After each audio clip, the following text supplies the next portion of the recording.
Welcome to the Living the Dream podcast with Curveball. If you believe, you can achieve.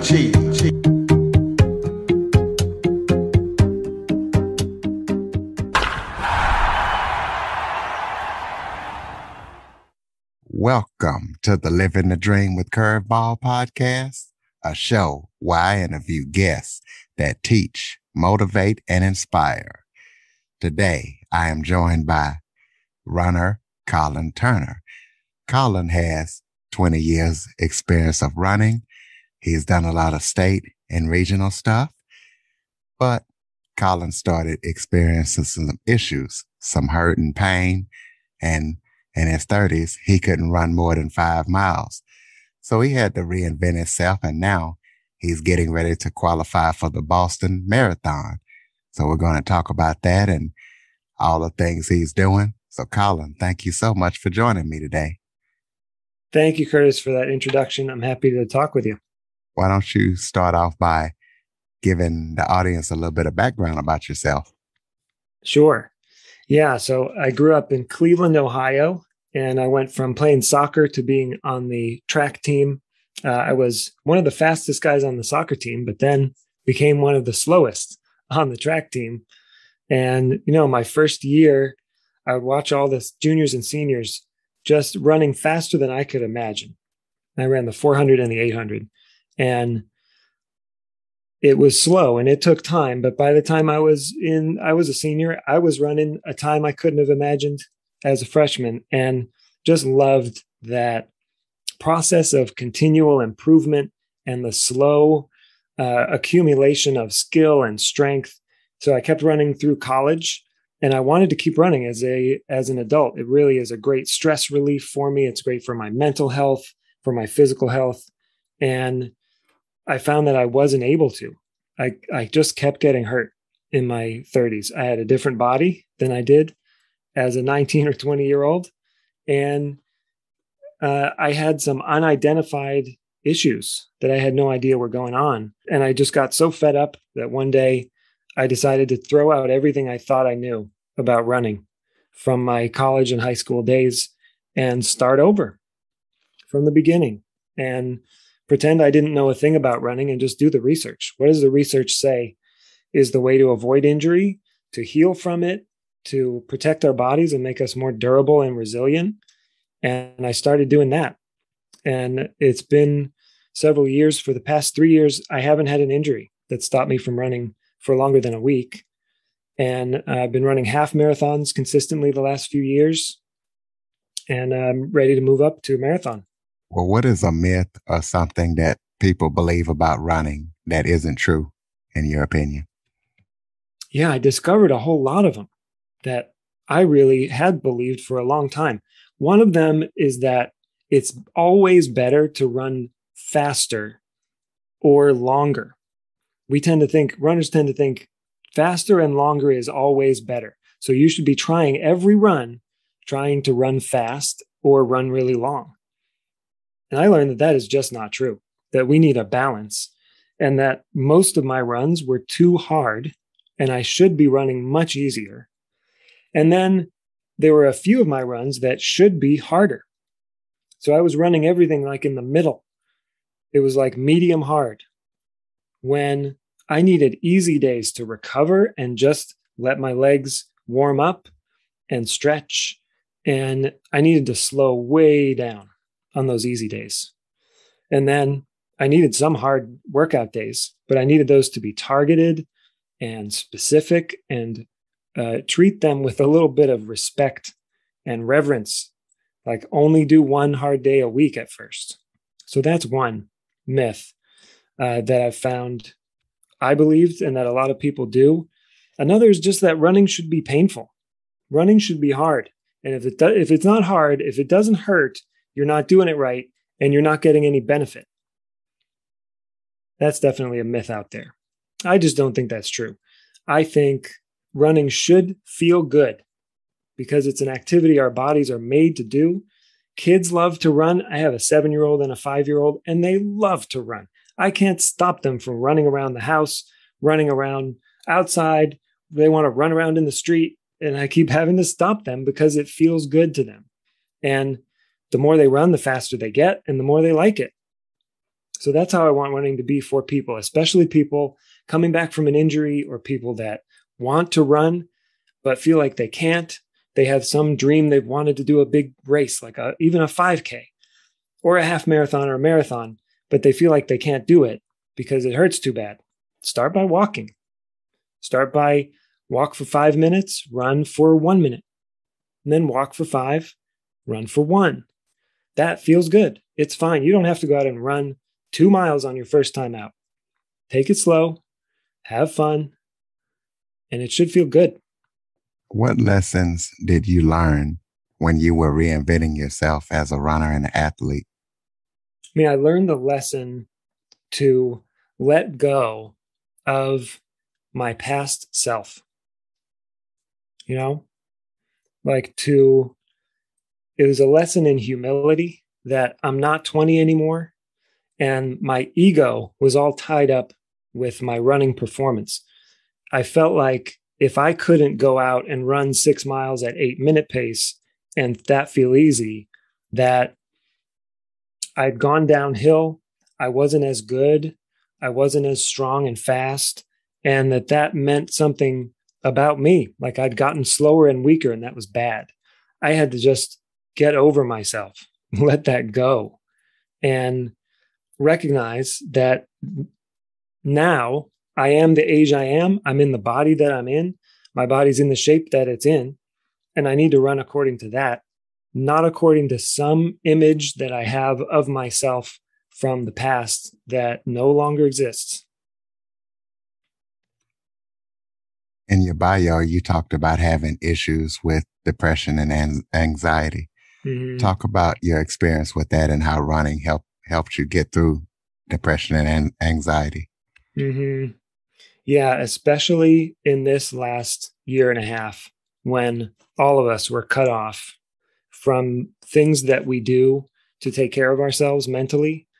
And when many of us experienced a loss, that we were dealing with grief and that we couldn't do it together with our communities, that was really hard for a lot of us. And for me, getting out into nature, onto some paths and going for a walk and running was a way for me to just slow down and see the bigger picture.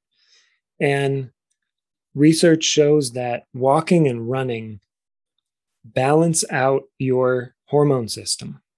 So they can help reduce cortisol, which is this hormone that we reduce when we're highly stressed and when we're experiencing fear, anxiety, which a lot of us have been.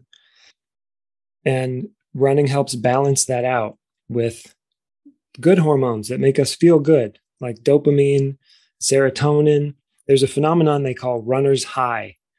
This is a real thing. After a good run, you just feel great because those positive chemicals are going through your system, natural serotonin and dopamine, and you feel calm, happy, light, like it's just all going to be okay. And I needed lots of extra of that feeling lately, and running helps give me that. When you were reinventing yourself as a runner and an athlete, talk about some of the barriers that you faced and had to overcome during that time. Yeah, one was that mental barrier that I talked about of needing to let go of my past self and reinvent myself like from scratch, from nothing. So a lot of my prior knowledge was a barrier. I thought I knew what good running form was because I was a really good runner in college. I was fast. So at first, when I learned that there were ways I could improve my running form, I resisted that and was like, no, I don't need to work on that. I'm fine. I just need to run more, or I need to go lift weights and be stronger. I don't have to work on my technique. But I had to give that up and let go and learned there are some really easy things I could do. Cadence is one of them. It's something that runners don't often pay attention to, but how fast your feet are touching the ground your steps per minute, is one very easy thing every runner could improve. If your cadence is less than 175 steps per minute, you can raise it. The ideal cadence is between 175 and 180. And every professional runner, all of the elites, are running at that level, over 175, some as high as 182, 184. That's a quick step rate if you try to go and do that now, but gradually ramp up, and you'll find that running will feel a little easier. You'll have less of that feeling of pounding on the pavement. You won't feel like you're stomping. You'll feel quieter. Your feet shouldn't slap and make sound on the ground. That's not how we're designed. Our bodies are meant to be light and float over the ground. And to do that, you need a quicker step rate. So that was one thing. The barrier is letting go of the past. For new runners, what other advice would you recommend for somebody who wants to get started in running, or maybe even somebody who hasn't ran in years and they want to get back started? Yeah, first, take it slow and somehow make it fun would be the first thing I'd say. Like, listen to your favorite podcast or music when you go out. Go out with people. Find a friend who will walk with you and jog with you. Join a community running group. There's a running group in every town and every city in the United States and Canada, I'm sure, where you can go find people who run and just go meet people and run with them. Another one is volunteer. There's a great program in Boston where I live. It's called Soul Train, and it helps young people learn how to run and provides a supportive environment for them to do that with adult volunteers. That's the first thing I'd say. Second, walk. So if you are deconditioned completely, you haven't worked out or exercised in more than a year, don't start by running. Start by walking. Go walk 30 minutes a day for a week. Then bump that up to an hour. And once you can walk, you're building the muscles and you're building the stability that's going to allow you to run. Add running really slowly. Add a minute every 5. Then it's 2 minutes, maybe a 4-minute walk, 2-minute run. And then slowly you'll do 3-minute walk, 3-minute run. And eventually, I still do this. I'm training for a marathon, and I'll go out and do a run that's 4 minutes running and then 1 minute walking. That's completely okay to do. Walking is not weakness. Walking is taking care of yourself. So take it slow, take it easy, allow your body time to rest. And finally, the last thing I'd say, get sleep. It turns out runners talk a lot about recovery and all these magical powders and rollers and massaging and all of these things you can do for recovery. But it turns out the research says the number one thing that helps athletes recover is sleep. If you are not getting at least 7 hours, better 8+ hours of sleep while you're trying to train, then nothing else you do will really work. Sleep is the number one thing. Number 2 is nutrition. So that's the advice I give. Well, let's talk about the marathon that you're preparing for, the Boston Marathon. Tell people who might not know what that is and the things that you're doing and when you're going to be running in it. Yeah, the Boston Marathon is a special thing. I moved to Boston 15 years ago and saw, for one, it's the marathon that the elite runners want to run. It has some of the best runners in the entire world every year that come together for this race.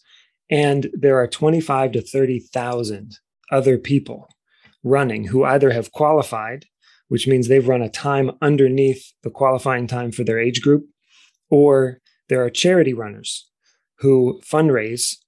The average fundraising amount for a charity runner in order to run in the Boston Marathon is $7,500 that they raise for charity. And every year, tens of millions get raised by people that run in the Boston Marathon, and they go to cancer research, and they go to organizations that help with either athletics for young people or with physical health. So it's just a wonderful organization. It's a really exciting run because you run through all these towns, and the Boston Marathon is lined with tens, hundreds of thousands of people. There is no place in the entire marathon route where there's not fans, 5 to 10 people deep, all the way cheering you on and yelling and holding signs and clapping. It's just an incredible environment with so much energy. And I wasn't going to do it this year. I was going to hold out for when I qualified. Qualifying time for my age right now is 3 hours and 5 minutes. And that's fast. That's running 7-minute miles, 7 flat for 26.2 miles. And I'm not in that kind of shape right now. I may be in a couple of years, but I'm not right now. And the opportunity just came up to run it this October. They moved it from April, where it usually is, to October, because the organization that I just told you about, Soul Train, that I volunteered for, it turns out they have marathon bibs, and I could fundraise for that organization to run the Boston Marathon. And I thought, all right, this is too good an opportunity. They need people, because I have heard that fundraising and charity running is down 400% this year because of COVID. And I realized that they really needed people for their fundraising goals. They have counted on the marathon for years to bring in a certain amount of money. So I decided to go for it. A little bit of a risk, a little bit of a jump, and it's fulfilling a dream of mine. I've always wanted to run Boston, and now I get to do it. So I am nervous. I am excited. I'm starting to put more mileage in slowly onto my legs, gradually ramping up from the half marathon shape that I know I'm in up to the full 26 miles of the marathon. And yeah, I've got to step out of my comfort zone a bit, both with my training physically and also mentally. I've committed to raising $8,000, and I'm not sure how that's going to happen. So it's going to be an adventure, and I'm going to trust myself and my community to step up and support. Have you ever had a transcendent or spiritual experience while running? If so, can you talk about that? Yeah, absolutely. I'll never forget a run that I went on in college where I was out by myself, nobody else with me. Usually I'd run with a team, but on this particular day, I went out on my own to run about 8 to 10 miles, and I hit a stretch of road that was straight, flat, and like beautiful blue sky, trees, birds singing. And there was a moment there where I didn't exist. Like my body was gone, and I couldn't feel my feet hitting the ground. I was just floating, like moving through space. And I don't know how long it lasted. I don't remember coming out of it, but I remember that feeling of just flying and being so effortless while running that I didn't even feel it. And there have been a few times when I've had those moments since. That's the most visceral one for me. Other times are the spiritual moments in nature, just being on a winding path through the woods, like running on wood chips or pine needles, and being the only sounds being my feet and the birds and wind in the trees. That's a spiritual moment for me every time. You talked about several things that played a role in your reinvention. What role did technology play in your reinvention process? Yeah, it played a big role because I had to follow the science. What the science says is efficient for a running stride. And to do that, you have to measure something. So I learned that you can measure several different things in a runner's stride. You can measure how many steps per minute, like I talked about. So I got a watch that can beep at a particular rate. So it can train me to run at a particular cadence. It can also measure my cadence and tell me after the run what my cadence was. Another metric technology can show us is vertical oscillation. That's how much you bounce up and down while you run on every step. And the watches now can measure your vertical oscillation and tell you how much you're bouncing up and down. And you could probably guess more vertical oscillation is bad, less is better, because your energy wants to go forward when you're running, not spending energy going up and down and bouncing through space. So you want low vertical oscillation. You want high cadence, 175, 180. And you want high leg spring stiffness. This is a measured thing in running that I never knew about. Leg spring stiffness is how springy your legs are when you push off the ground when you're running.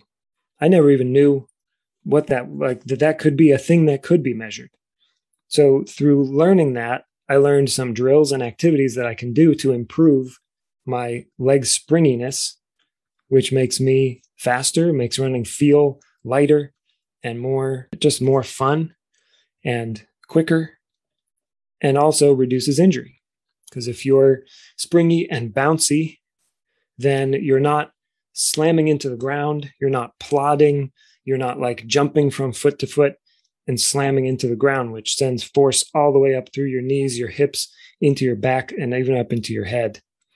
Those are a few things, but technology has really helped me dial in scientifically to measure my performance and to improve it. Tell us about what a muscle imbalance is and how muscle imbalances affect runners. Yeah, this was another blind spot that I didn't know about, but many people have what's called upper crossed syndrome or lower crossed syndrome. So what this is a chronic muscle imbalance where some of your muscles are shorter and some are longer, and that's an imbalance, or some are stronger and some are weaker, and that can be an imbalance. The really common one that people have that I discovered I have, it's called lower crossed syndrome. It's when we have weak abdominal muscles and weak gluteus muscles.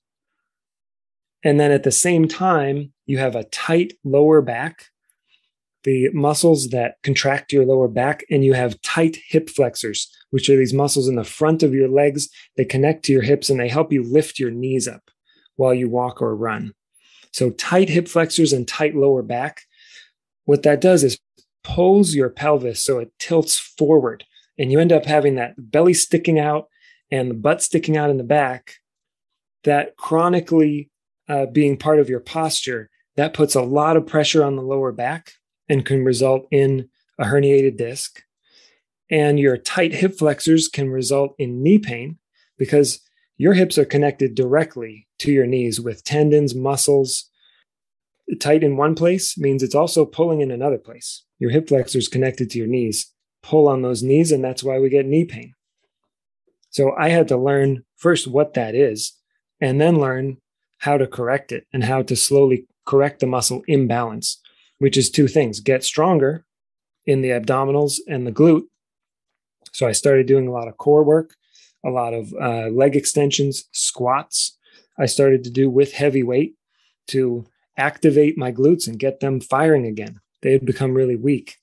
And then at the same time, stretch my hip flexors. There are some really great specific stretches that I'll do after every run just to try and lengthen and relax those hip flexors.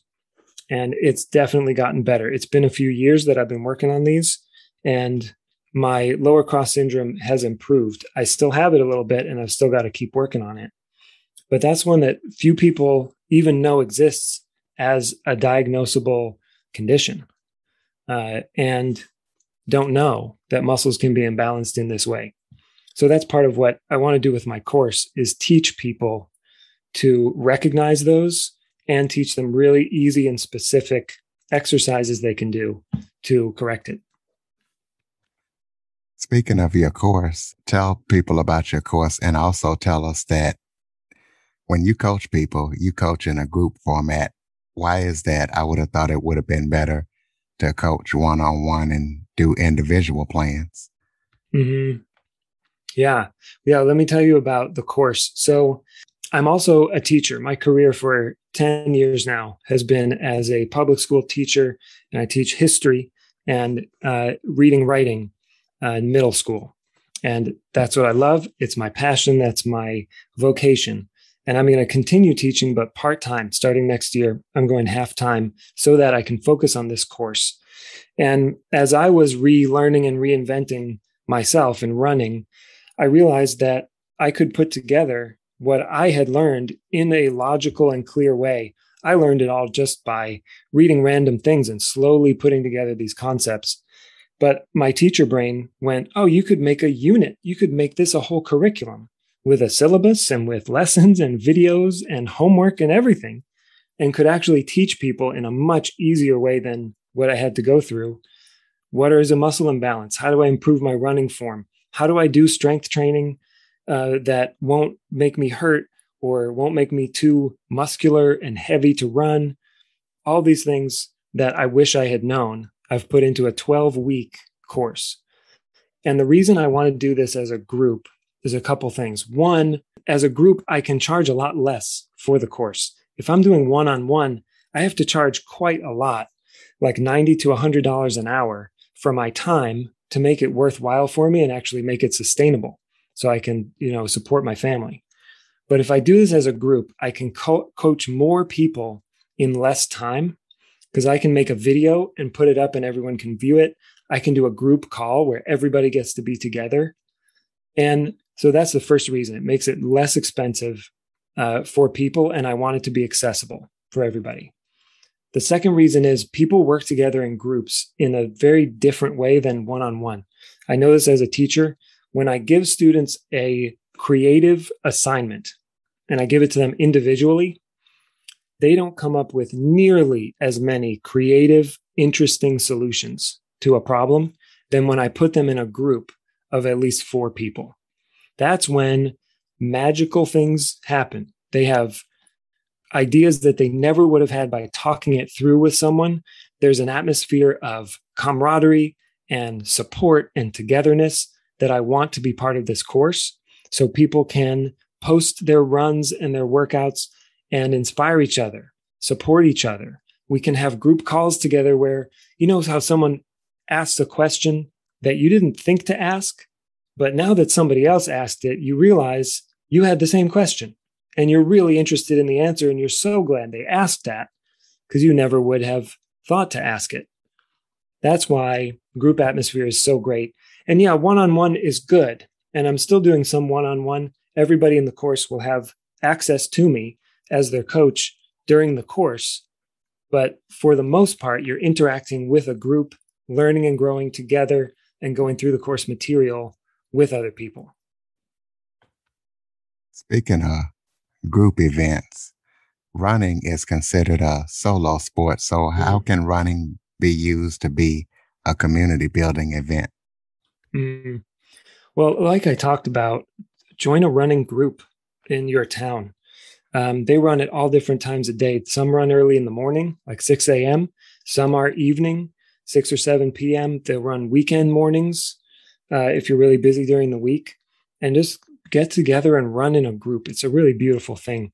And the other one is volunteering. I really found community in volunteering for Soul Train with other adults who either wanted to become runners or they already were, and they wanted to share their love of running with young people. And then getting to be alongside a young person who doesn't think of themselves as a runner, who thinks they could never run a whole mile, getting to do a race with them where they run 3 miles, they run a 5K after just a few months of coming to practice a couple times a week. That's just an amazing experience. And I want people to have that kind of experience running. It can be really lonely because it is a sport you can do by yourself. But I also think it can be a wonderful thing to bring people together. How can people get in touch with you? Throw out your contact information and how people can purchase your course, and tell us about any other things you're working on besides your course. Yeah. The best way is through my website. It's turnerfitnesscoaching.com. Just Turner Fitness Coaching. And I don't actually allow people to purchase it on the website. And I know if I hired a marketing manager, they probably would be upset about that and would tell me I had to. But I actually don't want somebody that I've never talked to and I don't know to just sign up for the course randomly. I want to talk to you and I want to know what your running history is and make it a mutual decision. Like, this is a good fit. I've spoken with you. You've gotten to hear directly from me about the course, ask your questions, get answers, and then I can share with you, how we can make it affordable for you if it's something you want to do. So the way to get in touch with me is go to that website and fill out the contact form and I'll get in touch with you. Or there are links on a couple pages in the site to schedule a call with me. My schedule is directly on the site. So you can just click on a time that works for you. I have daytimes and I have some evening hours, and you can just schedule a 30-minute call and we'll chat. I want to learn about you and get to know you a little bit. And then that's how you can register in the course. You have any final thoughts for people before we close it out? Just for people that have some kind of secret dream. You know how people have something that they've always wanted to do, but haven't really told anybody or haven't admitted and think that it's just not possible. If you are one of those people that has a running dream, go for it. Start slow and listen to your body, but your body can do amazing, incredible things. And don't wait any longer. Every year, our bodies get older, as I know very well, and they aren't as capable if we don't train and work on them. So start now. And a course is a perfect way to start. That's who I really want to help, is people who love to run and want to do it or have a secret running dream, but they aren't sure how to go about it. Go for it. Ladies and gentlemen, Colin Turner at turnerfitnesscoaching.com. Be sure to check out the website. Colin, thank you so much for joining me today. Thank you so much. This is great. And listeners, please be sure to subscribe, rate, review, and share after listening. And Android listeners, go to the Google Play Store and download the Living the Dream with Curveball podcast app. For more information on the Living the Dream podcast, visit www.djcurveball.com. Until next time, stay focused on living the dream.